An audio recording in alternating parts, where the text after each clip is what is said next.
میں نے منتر پڑھ کر تمام کیڑوں کو انگوٹھی میں سمیٹ لیا۔ اب سردار کی جگہ بس اس کے گلے کی مالائیں اور آرائشی سامان پڑا تھا جو اس نے زیبہ تن کیا ہوا تھا۔ ان خونخوار کیڑوں نے سردار کا نام و نشان تک مٹا دیا تھا۔ اسی لمحے تمام بستی والے سجدے میں گر گئے۔ کاہن بھی گھٹنوں کے بل جھک گیا۔ کھڑے ہو جاؤ سب، میں نے حکم دیا۔ تمہاری شکتیاں عظیم ہیں، دیوتاؤں کا تم پر سایہ رہے۔ تم اب ہمارے سردار ہو۔ تم نے مبازرت جیتی ہے۔ دیوتاؤں کے قانون کے مطابق جیتنے والا سرداری کا حقدار ہوتا ہے۔ کاہن کی آواز گونجی، مگر یہ تو تمہاری بستی کا کاہن نہیں تھا۔ میں نے سوال کیا۔ سردار کو اپنی بہادری اور شکتیاں ہر دم تیار رکھنی پڑتی ہے۔ کوئی بھی شخص سردار کو کسی وقت بھی مقابلے کا کہہ سکتا ہے۔ تم نے یہ مقابلہ جیتا ہے، تم سرداری کے حقدار ہو۔ یہ کہہ کر کاہن بستی والوں کی طرف مڑا۔ کوئی ہے جو نئے سردار سے مقابلہ کرنا چاہتا ہے؟ اس نے یہ بات 3 دفعہ دہرائی مگر کوئی سامنے نہیں آیا۔ ٹھیک ہے، کل کے جشن میں ہم سردار کی تاج پوشی کریں گے۔ بات سنو، میں نے کاہن کو ٹوکا۔ مجھے سرداری سے غرض نہیں ہے، نہ میں یہاں اس لیے آیا ہوں۔ کاہن حیرانگی سے مجھے دیکھنے لگا۔ تمام بستی والے چپکے سے ایک دوسرے سے باتیں کرنے لگے۔ مجھے بتاؤ، قبیلے کا سب سے بہادر، رحم دل، طاقتور اور سب کا خیال کرنے والا کون ہے؟ اسے سامنے بلاؤ۔ سردار نے حیرانگی سے مجھے دیکھا، پھر آواز لگائی، حقا مولو۔ ایک لہیم شہیم اور طاقتور جنگلی دائرے سے نکل کر آگے آیا اور میرے سامنے تعظیم کے انداز میں جھک گیا۔ سرداری کی کیا رسم ہوتی ہے وہ ابھی ادا کرو، میں اسے سردار منتخب کرتا ہوں۔ حقا مولو ہکا بکا رہ گیا۔ اگلے ہی لمحے آگے بڑھ کر اس نے میرے ہاتھ چوم لیے۔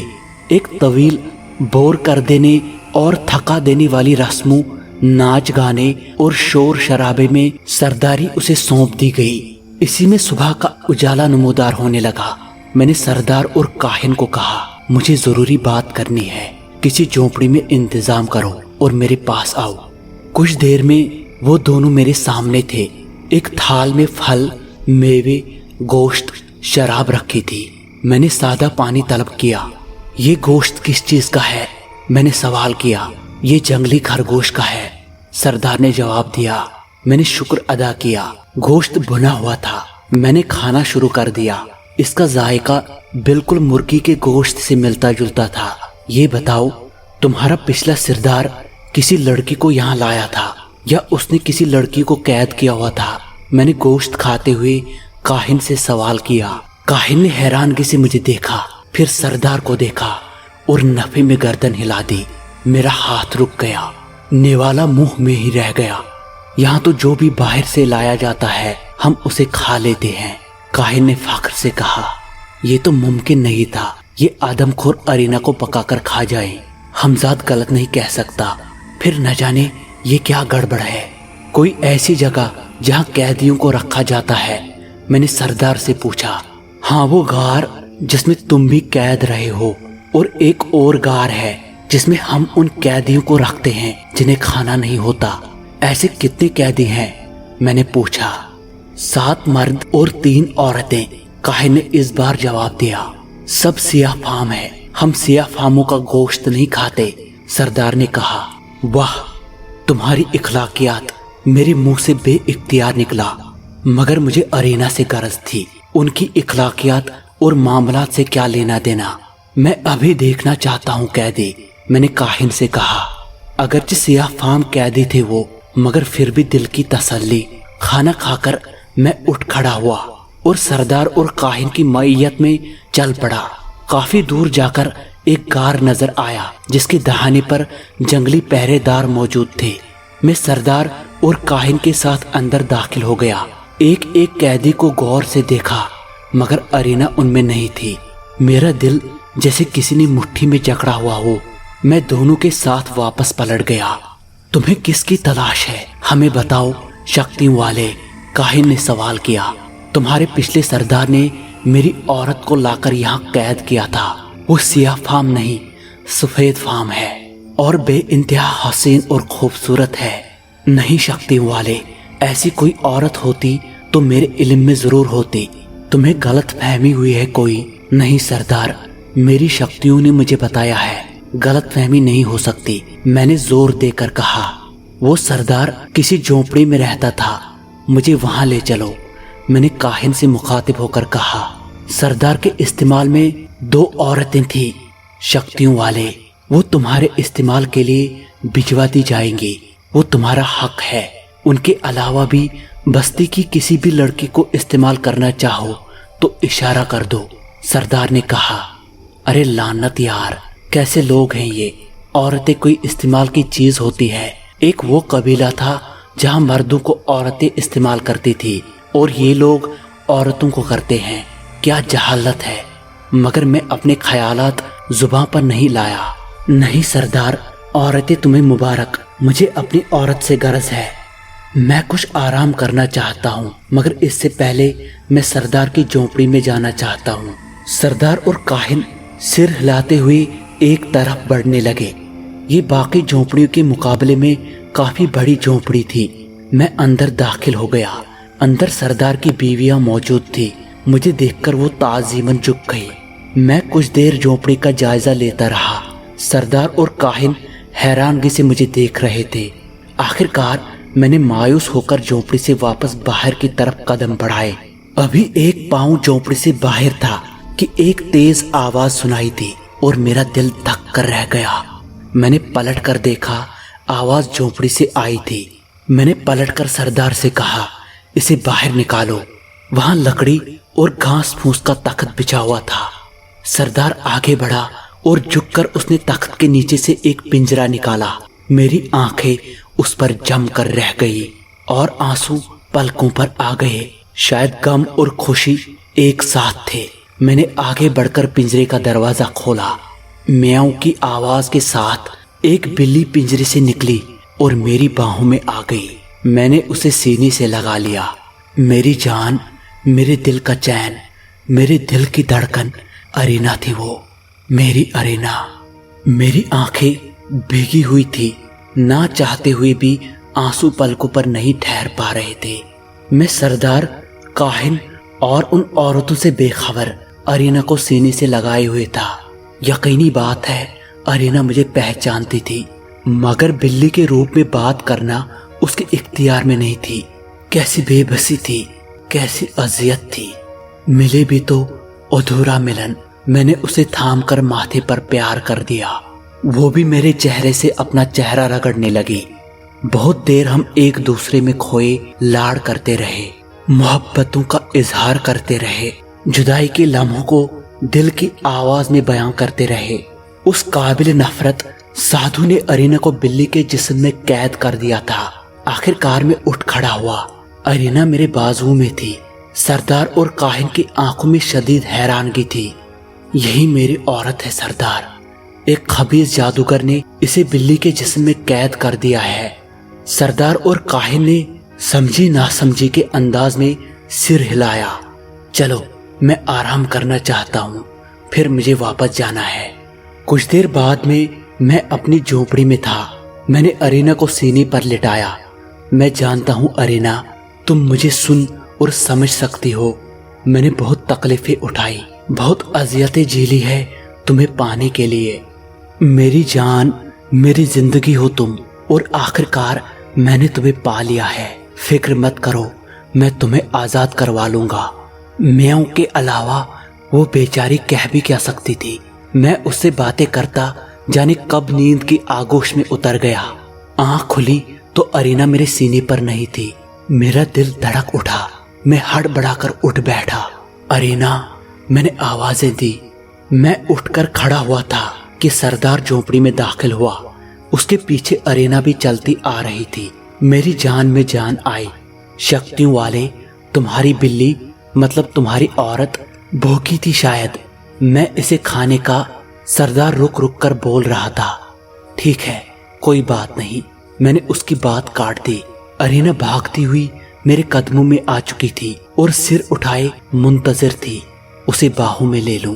میں نے اسے گود میں اٹھا لیا اور وہ میرے سینے پر اپنا سر رگڑنے لگے۔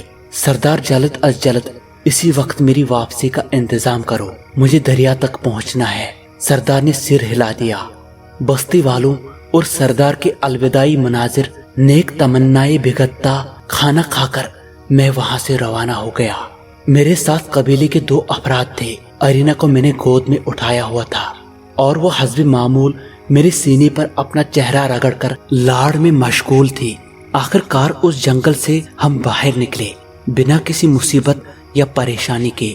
میں نے دونوں قبیلے والوں کو رخصت کر دیا۔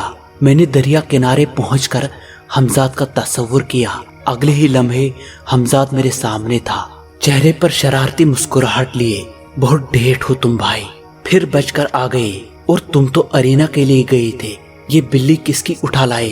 میں جانتا تھا وہ شرارت کے موڈ میں ہے، مگر اس سے حیرت انگیز بات تھی ارینا اسے دیکھ رہی تھی جبکہ وہ نادیدہ تھا۔ حمزاد، اس خبیث نے اسے بلی کے جسم میں قید کیا ہوا ہے، چلو اب یہاں سے، وہی غار میں۔ اگلے ہی لمحے میں حمزاد کا ہاتھ تھامے فضا میں بلند ہو چکا تھا۔ ارینا میرے سینے سے لگی ہوئی تھی۔ آخر کار ہم اسی جگہ اتر گئے جہاں ارینا والی غار تھی۔ یہ جگہ دیکھ کر ارینا بھی خوش تھی اور آوازیں نکال کر لاڑ کر کے خوشی کا اظہار کر رہی تھی۔ میں غار کھول کر اندر داخل ہوا اور تخت پر نیم دراز ہو گیا۔ ارینا کو میں نے برابر میں بٹھانا چاہا مگر وہ سینے سے الگ ہونے کو تیار نہ ہوئی۔ میں نے چوم کر اسے سینے پر لٹا دیا۔ عجیب بے شرمی ہے یار، میرا ہی کچھ خیال کر لو، میرے سامنے اپنی بیگم سے رومانس کر رہے ہو۔ حمزاد نے شرارت کی۔ بکواس مت کرو، میں نے جھجک کر کہا۔ مجھے بتاؤ اسے اس کے اصلی روپ میں کیسے لاؤں اور سادھو سے ہمیشہ کے لیے کیسے جان چھڑواؤں؟ عمران، اس کا 41 دن کا جاپ ہے، چلہ مکمل کرنے کے بعد ہی تم اس قابل ہو سکو گے کہ اسے اس کے اصلی روپ میں لا سکو گے۔ دوسرا طریقہ یہ ہے کہ اس کے جادو کا توڑ کر دیا جائے۔ حمزاد بات کر کے خاموش ہو گیا۔ نہیں، 41 دن بہت زیادہ ہے، میرا اب کسی چلے کا نہ ہی موڈ ہے نہ ہمت۔ نہیں، کوئی اور حل بتاؤ۔ جادو کا توڑ کیسے ہوگا؟ میں نے حمزاد سے سوال کیا۔ سانپوں والے غار میں ایک سیاہ رنگ کی بیل اگتی ہے جس کا رس سیاہ ہوتا ہے، اس کے رس میں جادو کو ختم کرنے کی تاثیر ہے۔ حمزاد نے سنجیدگی سے کہا۔ سانپوں والا غار کیا مطلب؟ میں نے پوچھا۔ مطلب اس غار میں ہزاروں زہریلے سانپ ہے، حمزاد نے کہا۔ ٹھیک ہے، چلو پھر، سوچنا کیسا؟ ارینا، میں نے اسے مخاطب کیا، میں جلدی واپس آ جاؤں گا، تم یہی رہو۔ میں نے اسے چوم کر نیچے اتارنا چاہا مگر ارینا کسی صورت مجھے چھوڑنے کو تیار نہ تھی۔ بہت مشکل سے اسے لاڑ کر کے سمجھا کر راضی کر سکا۔ حمزاد اس دوران بڑی ہی چپ چاپ نظریں چراتا رہا مگر اس کا کوئی علاج نہیں تھا۔ آخر کار ہم وہاں سے نکلے۔ ارینا کو میں نے غار سے باہر چھوڑ دیا کہ اگر دیر سویر ہو جائے تو اندر قید نہ رہ جائے۔ حمزاد کا ہاتھ تھام کر میں فضا میں پرواز کر گیا۔ ہمارا رخ سانپوں والے غار کی طرف تھا۔ بہت دیر فضا میں سفر کرنے کے بعد ہم ایک پہاڑی علاقے میں اترے۔ یہ کون سی جگہ ہے؟ میں نے حمزاد سے سوال کیا۔ یہ نیپال ہے، وہ سامنے پہاڑی ہے جس میں وہ سیاہ رنگ کی بیل ہے، حمزاد نے انگلی کے اشارے سے بتایا۔ ویسے سمجھ نہیں آئی، غار کے اندر بیل کیا پتھر میں اگتی ہے؟ میں نے پوچھا۔ ہاں کہہ سکتے ہو، یہ کہنے کو غار ہے، اندر بہت طویل سلسلہ ہے غاروں کا جو بہت لمبا پھیلا ہوا ہے، وہاں یہ دیواروں کی دراڑوں سے نکل کر لٹکتی ہے۔ اچھا چلے اب؟ ہاں چلو۔ ہم اس غار کے دہانے پر تھے، دن کا وقت تھا مگر غار میں اندر کچھ دور اندھیرا تھا۔ میں نے اندر کی طرف قدم بڑھایا، حمزاد نے میرا ہاتھ تھام کر روک لیا۔ ابے سٹیا گئے ہو، بتایا ہے اندر سانپ ہے، مرنا ہے کیا؟ پھر کیا کرے؟ میں نے کہا۔ ابے یہ کیڑے بارات میں لے کر جانے ہیں تجھے، چھوڑو انہیں۔ اوہ اچھا، میں سمجھا تم کچھ کرو گے۔ میں نے کہا سارا کچھ میں ہی کروں تو تم کیا کرو گے؟ بیگم تمہاری ہے یا میری؟ بیگم تو میری ہے مگر تم بھی تو دوست ہو نا۔ میں نے مکھن لگایا۔ خدا بچائے ایسے دوستوں سے۔ حمزاد نے کانوں کو ہاتھ لگائے۔ بکواس مت کرو، میں نے مصنوعی غصے سے کہا اور منتر پڑھ کر سارے کیڑے غار میں چھوڑ دیے۔ بلا شبہ یہ میرے اس احرام میں گزرے اذیت ناک وقت کا پھل تھے۔ آج میں اگر کہوں کسی ایک چیز نے میری زندگی میں سب سے اہم کردار ادا کیا تو حمزہ کے بعد یہی کیڑے تھے، جنہوں نے زندگی کے ہر موڑ، ہر مشکل میں ساتھ دیا۔ چند ہی لمحوں میں غار سانپوں کے پھنکاروں سے گونج اٹھا۔ حمزاد، یہ کیڑے کیا ہیں؟ میں آج تک سمجھ نہیں پایا ہوں۔ میں نے سوال کیا۔ عمران، دنیا میں ہر جادو کی کاٹ ہے، ہر جادو کا توڑ ہے، ان کیڑوں کا نہیں۔ یہ اس کاہن نے جادو کے زور پر تخلیق کیے ہیں۔ کاہن جادو میں عروج پر تھا، ویسا جادوگر انسانی تاریخ میں کبھی پیدا نہیں ہوا۔ حمزاد نے تفصیلی جواب دیا۔ کیا بکواس ہے، تخلیق کیسے کر سکتا ہے وہ کسی جاندار کو؟ سائنس ہو یا جادو، جتنا بھی عروج حاصل کر لیں، کسی زندہ چیز کی تخلیق پر قادر نہیں ہو سکتے۔ میں نے جواب دیا، ہاں ٹھیک کہا تم نے، مگر یہ زندہ نہیں ہے۔ تخلیق سے مراد ان کو بنانا ہے، پیدا کرنا نہیں۔ یہ کوئی جاندار مخلوق نہیں، بس جادو کی تخلیق ہے۔ ان کا وجود کیا ہے میں نہیں جانتا، مگر زندگی اور پیدائش کے جو لوازمات ہوتے ہیں یہ ان سے نہیں گزرے۔ حمزاد نے اور الجھا دیا، مگر جب اس کے پاس اس سوال کا جواب ہی نہیں تھا تو بحث کیا کرنا۔ اچھا ایک اور بات بتاؤ، ارینا جنوں میں سے نہیں، ڈائن نہیں، روح نہیں، تو پھر کیا ہے؟ ابے گامڑ، دنیا میں صرف جن، چڑیلیں اور ڈائن نہیں ہوتی، سینکڑوں ایسی غیر مرئی مخلوقات ہیں جن کے بارے میں انسان نہیں جانتے، نہ ہی جان سکتے ہیں۔ اس کی وجہ یہ ہے کہ ان کا انسانوں سے نہ تعلق ہوتا ہے، نہ ہی کوئی واسطہ وہ رکھتے ہیں۔ یہ دنیا میں پہلی مثال ہے اور عجیب معاملہ ہے۔ ایک نرتاچی کو سادھو نے قید کیا اور اس نے تم سے تعلق بنایا۔ حمزاد نے لمبا لیکچر دیا۔ نرتاچی؟ نرتاچی کیا؟ میں نے پوچھا۔ ابے تیری ارینا، اور کیا؟ یہ نرتاچی ہے، ایک الگ مخلوق ہے، انسانوں جیسی۔ ان کا دنیا میں ایک ہی قبیلہ ہے اور ایک ہی جگہ آباد ہے، یہ بس۔ حمزاد نے حیران کیا۔ نرتاچی؟ عجیب، پہلی بار سنا۔ ایسی کوئی مخلوق بھی ہوتی ہے؟ میں نے حیرانگی سے کہا۔ میں نے پہلے بھی کہا تھا تم انڈے سے نکلے چوزے ہو، تم نے دنیا میں دیکھا ہی کیا ہے؟ اچھا بکواس نہیں کرو، چلو اندر، میں نے جھجک کر کہا۔ اندر اندھیرا تھا، مگر حمزاد کی دی ہوئی شکتی سے میں اندھیرے میں بھی دیکھ پا رہا تھا۔ ہم نے اندر قدم بڑھائے۔ کیڑے سمیٹ لو، میں نے حمزاد سے پوچھا۔ نہیں، ابھی رہنے دو، یہ غار بہت طویل ہے، کیڑے ہر زندہ چیز کو چٹ کر جائیں گے۔ ٹھیک ہے، میں حمزاد کے ساتھ قدم بڑھاتا آگے بڑھتا رہا۔ عجیب بھول بھلیاں تھی۔ ایک جگہ حمزاد رک گیا، اس نے ہاتھ سے اشارہ کیا۔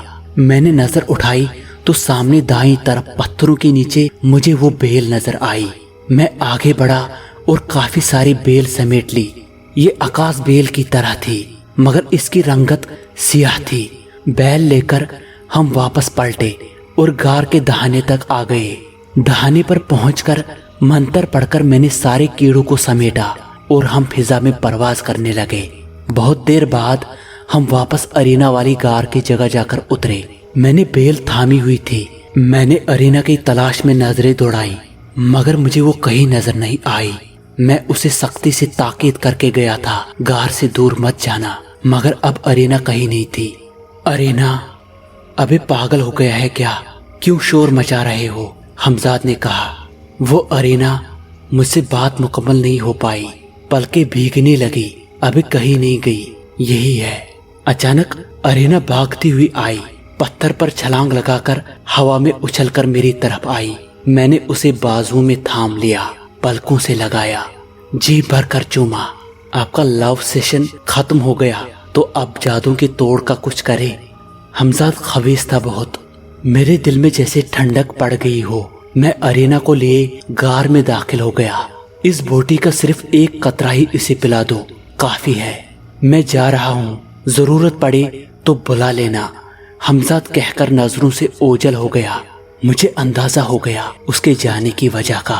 میں نے تھوڑی سی بوٹی لی، اس کو انگلیوں سے دبا کر 2-3 قطرے ہتھیلی پر نکالے۔ ہتھیلی میں نے ارینا کے سامنے کر دی۔ ارینا نے میری طرف دیکھا، میں نے مسکرا کر اسے اشارہ کیا۔ اگلے ہی لمحے ارینا نے زبان سے ہتھیلی کو چاٹ لیا۔ چند لمحے گزرے، کچھ بھی نہیں ہوا۔ پھر بلی جیسے دھوئیں میں تبدیل ہونے لگی۔ اس کی جگہ ایک ہیولا نمودار ہونا شروع ہوا۔ اس ہیولے نے چند لمحوں بعد ارینا کا روپ دھار لیا۔ ارینا مجسم میرے سامنے تھی۔ میری آنکھوں میں آنسو آ گئے۔ آخر کار میں نے ارینا کو پا لیا تھا۔ ہم ایک دوسرے میں گم ہو گئے۔ جانے کتنے لمحے، کتنے منٹ، کتنے گھنٹے، کتنے دن، کتنی صدیاں ہم ایک دوسرے میں کھوئے رہے، تجدیدی محبت کرتے رہے، پیار دیتے رہے، پیار لیتے رہے، شہد پیتے رہے، شہد پلاتے رہے، ایک دوسرے میں اترتے رہے، ڈوبتے اور تیرتے رہے، چاہتے، محبتیں، وفا کے رنگ نچھاور کرتے رہے، تھک کر چور ہو گئے، دل نہیں بھرا۔ ارینا میری باہوں میں سمائی ہوئی تھی۔ تم نے سادھو کو چھوڑ دیا، بہت وقت دے دیا اسے عمران، وہ زخمی تھا، ختم کر دیتے اسے۔ میری جان، تمہیں پانے کی خواہش سے بڑھ کر کچھ نہیں تھا۔ اب بھی دیر نہیں ہوئی عمران، میں نے کس طرح وقت گزارا ہے میں جانتی ہوں، نشٹ کر دو اسے۔ ارینا کی آنکھوں سے شعلے نکلتے رہے۔ ٹھیک ہے ارینا، صبح نہیں عمران، کل کیوں، ابھی کیوں نہیں؟ میں اس سے انتقام لینا چاہتی ہوں، اسے تڑپا تڑپا کر مارنا چاہتی ہوں۔ یہ انگوٹھی، یہ مجھے دے دو عمران، کچھ وقت کے لیے بس۔ ارینا، میری پلکیں بھیگنے لگی۔ ایسے کیوں کہہ رہی ہو تم؟ یہ انگوٹھی کیا، میری جان، میری ہر سانس تمہاری ہے۔ میں نے کیڑوں والی انگوٹھی اس کی طرف بڑھا دی۔ مجھے اس کا منتر بتاؤ عمران۔ میں نے منتر ارینا کو رٹوا دیا۔ حمزاد کو بلاؤ۔ رکو، ارینا نظروں سے اوجھل ہو گئی۔ کچھ دیر میں نمودار ہوئی تو مکمل لباس میں تھی، کسی ملکہ جیسی حسین اور باوقار۔ ہم غار سے باہر آ گئے۔ میں نے حمزاد کا تصور کیا۔ اگلے ہی لمحے حمزاد حاضر تھا۔ حمزاد، چلو سادھو کی غار کی طرف۔ حمزاد نے کچھ کہنا چاہا، پہلے چلو، باقی سب بعد میں۔ ارینا کی خواہش ہے اسے نشٹ کر دینا۔ حمزاد نے ارینا کی طرف دیکھا، پھر ہاتھ تھاما اور ہم فضا میں پرواز کر گئے۔ ارینا ہمارے ساتھ تھی۔ کچھ دیر میں ہم غار کے دہانے پر تھے۔ ارینا نے منتر پڑھا اور انگوٹھی کا رخ غار کے دہانے کی طرف کر دیا۔ ہزاروں لاکھوں کیڑے نکل کر دہانے میں داخل ہونے لگے۔ ارینا نے تب تک انگلی نہیں ہٹائی جب تک تمام کیڑے نہیں نکلے۔ چند لمحوں میں غار چیخوں سے گونج اٹھا۔ سادھو، اس کا ایک چیلا اور 2 لڑکیاں سب بھاگتے ہوئے غار سے نکلے۔ فضا ان کی بھیانک چیخوں سے گونج رہی تھی۔ ہزاروں کیڑے ان کے جسم سے چمٹے ہوئے تھے۔ موت کا بھیانک کھیل کچھ لمحے جاری رہا۔ اب ان انسانی جسموں کا وجود مٹ چکا تھا۔ وہ خونخوار کیڑے ان کی ہڈیاں تک چٹ کر گئے تھے۔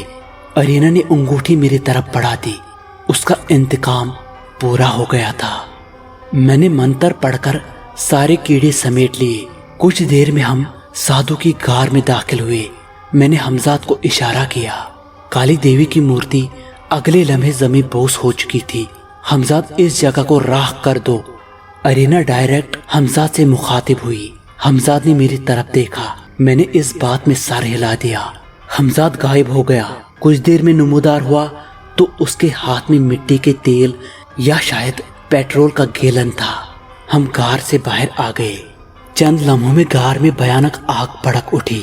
کچھ دیر ہم تینوں جلتے ہوئے شعلوں کو دیکھتے رہے۔ ارینا کے چہرے پر سکون نظر آ رہا تھا۔ چلو واپس اپنی غار میں نے حمزاد کو مخاطب کیا۔ کچھ دیر میں ارینا اور میں تخت پر تھے۔ ایک طرف حمزاد بیٹھا تھا۔ آگے کا کیا ارادہ ہے عمران؟ ارینا نے سوال کیا۔ یہ اچھا نہیں ہوا، حمزاد نے میرے بولنے سے پہلے کہا۔ میں نے اور ارینا نے حیرانگی سے اسے دیکھا۔ میں تمہارے حکم کا تابع ہوں، جہاں تمہارے نقصان کا اندیشہ ہو مشورہ دے سکتا ہوں۔ سادھو مر نہیں سکتا، اس کی روح کسی اور بدن میں چلی گئی ہوگی، اور اب ہم نہیں جانتے کس بدن میں اور کہاں۔ میں نے جاننے کی کوشش کی ہے مگر اندھیرا ہے۔ سادھو نے خود کو حصار میں قید کیا ہوا ہے، شاید میں اس کے پار نہیں دیکھ سکتا۔ وہ سانپ ہے، ایک دن ضرور ڈسے گا۔ میں جانے سے پہلے یہی کہنا چاہتا تھا، تم نے لیکن روک دیا۔ خطرے کی تلوار ہر لمحے سر پر لٹکتی رہے گی۔ حمزاد نے سنجیدہ لہجے میں کہا، یہ سب میرے بھی ذہن میں تھا، مگر ارینا کی نفرت، غصہ اور انتقام میں جلتا وجود۔ کوئی بات نہیں، کر لیں گے اس کا بھی توڑ۔ میں نے ماحول کا بوجھل پن دور کرنے کی کوشش کی۔ حمزاد، اس بوٹی کا رس نکال کر کسی شیشی میں سنبھال لو۔ اگلے چند دن بے حد مصروف گزرے۔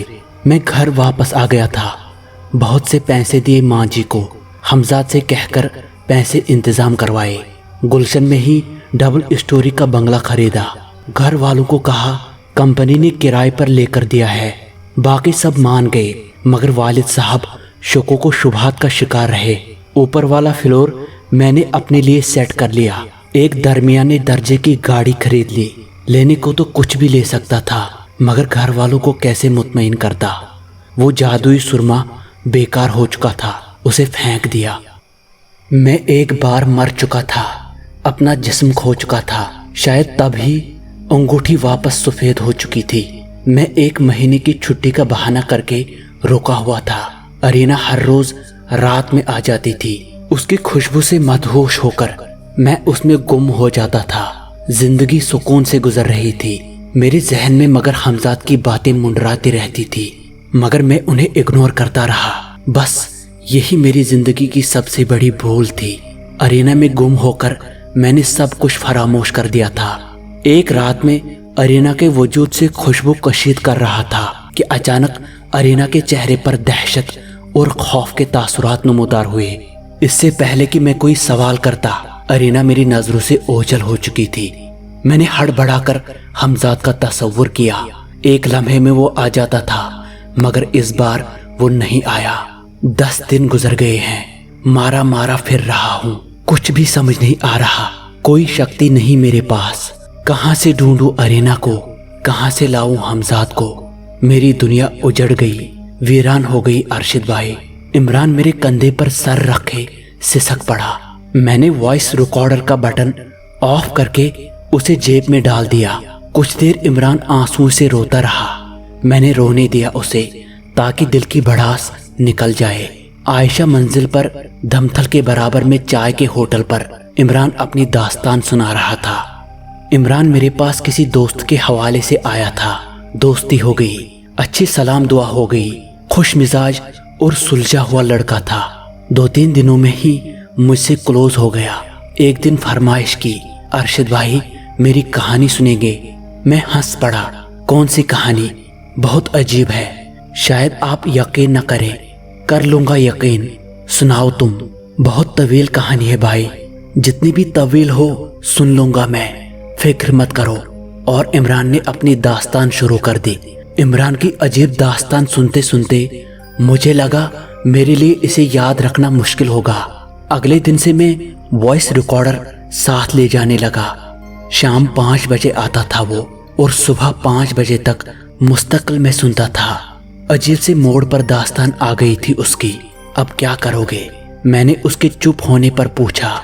ارینا کی تلاش، حمزاد کی تلاش، عمران نے مختصر جواب دیا۔ کہاں؟ کیسے؟ تمہارے پاس نہ کوئی شکتی ہے نہ راستہ۔ نہیں جانتا بھائی، مگر میری زندگی کا اب یہی مقصد ہے بس۔ کامیاب ہو گیا تو لوٹ کر آؤں گا۔ مجھے کیسے تلاش کرو گے؟ میں منتظر رہوں گا تمہارا۔ حمزاد ہوا تو پل میں ڈھونڈ لوں گا بھائی۔ آپ اسے چھاپیں گے کیا؟ عمران نے پوچھا۔ نہیں، سوشل میڈیا پر بس، تمہاری اجازت سے۔ جی بھائی ضرور، میری اجازت ہے، میں ضرور پڑھوں گا اور سنوں گا۔ میں منتظر رہوں گا تمہارا۔ اور عمران گلے مل کر رخصت ہو گیا۔ اس بات کو کئی مہینے گزر گئے، سال ہو گیا، 1.5 سال گزر چکا ہے۔ عمران پلٹ کر نہیں آیا۔ میں آج بھی اس کے بارے میں سوچتا رہتا ہوں، اس کے لیے دعا کرتا رہتا ہوں کہ ارینا جہاں بھی ہو وہ اسے مل جائے۔ کل رات میں نے خواب میں عمران کو دیکھا، وہی اسی ہوٹل پر میرے سامنے بیٹھا تھا۔ ارینا ملی کیا؟ عمران کے چہرے پر مسکراہٹ آ گئی۔ ایسے نہیں، پوری داستان سناؤں گا۔ اچھا بھائی سناؤ، میں تیار ہوں سننے کے لیے۔ نہیں، کل سے۔ آج آپ کے پاس ریکارڈر نہیں ہے۔ میری اچانک آنکھ کھل گئی، سینے پر کچھ محسوس ہوا، میری آنکھیں حیرت سے پھٹنے والی ہو گئی۔ وائس ریکارڈر الماری میں لاک ہوتا ہے، مگر اس وقت وائس ریکارڈر میرے سینے پر ہی تھا۔